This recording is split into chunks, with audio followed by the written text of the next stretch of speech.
So hello friends, welcome back to my channel Meenachari creations. ఈరోజు video వచ్చేసి ప్రెగ్నెన్సీలో ఈ నెలలో డెలివరీ అనేది ఉంటే మీరు కొన్ని ముందు జాగ్రత్తలు అనేవి తీసుకోవాలన్నమాట.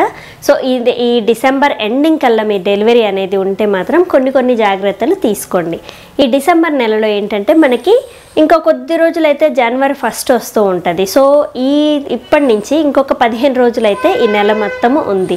సో ఈ 15 రోజులు మీరు బేబీ మూమెంట్స్ అనేవి ఖచ్చితంగా కౌంట్ చేసుకుంటూ ఉండాలి. సో బిడ్డ కదలికలు అనేవి ఖచ్చితంగా చెక్ చేసుకోండి. ఎందుకంటే 15 రోజుల ముందు మనం తీసుకోవాల్సిన జాగ్రత్తల్లో ఫస్ట్ ఇదన్నమాట. మెయిన్గా మనము బేబీ మూమెంట్స్ తెలుసుకుంటూ ఉండాలి.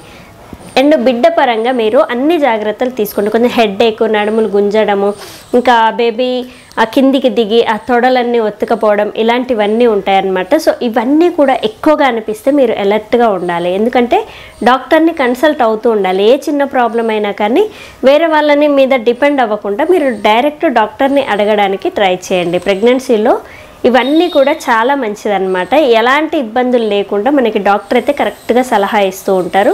సో ఏ చిన్న నొప్పి వచ్చినా కానీ డాక్టర్ని కన్సల్ట్ అవ్వడానికి అస్సలు వెనకాడొద్దు. సో ఇది కూడా మీరు డెలివరీ ఈ నెల ఎండింగ్లో ఉంది అనగా తెలుసుకోవాలి. అండ్ దాని తర్వాత డెలివరీ ఇప్పుడు 15 రోజుల ముందులో మనము హాస్పిటల్ బ్యాగ్ అనేది రెడీ చేసి పెట్టుకోవాలి. ఎందుకంటే డెలివరీ ఏ క్షణాన్ని అవుతుందో తెలియదు.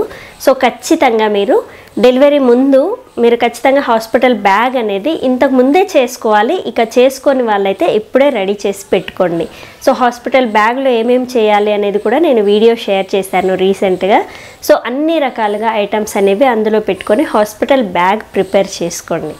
అండ్ దాని తర్వాత మీరు మీ దగ్గర అంటే మీ పెద్దవాళ్ళని ఎవరినైనా మీ మదర్ దగ్గరికి కానీ లేదా మీ మదర్కి ఏం తెలియకపోతే ఇంకెవరినైనా పెద్దవాళ్ళని దగ్గరగా ఉంచుకోండి ఈ నెలలో.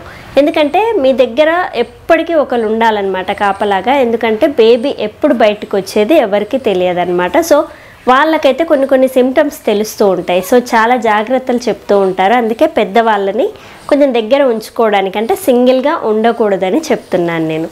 అండ్ ఈ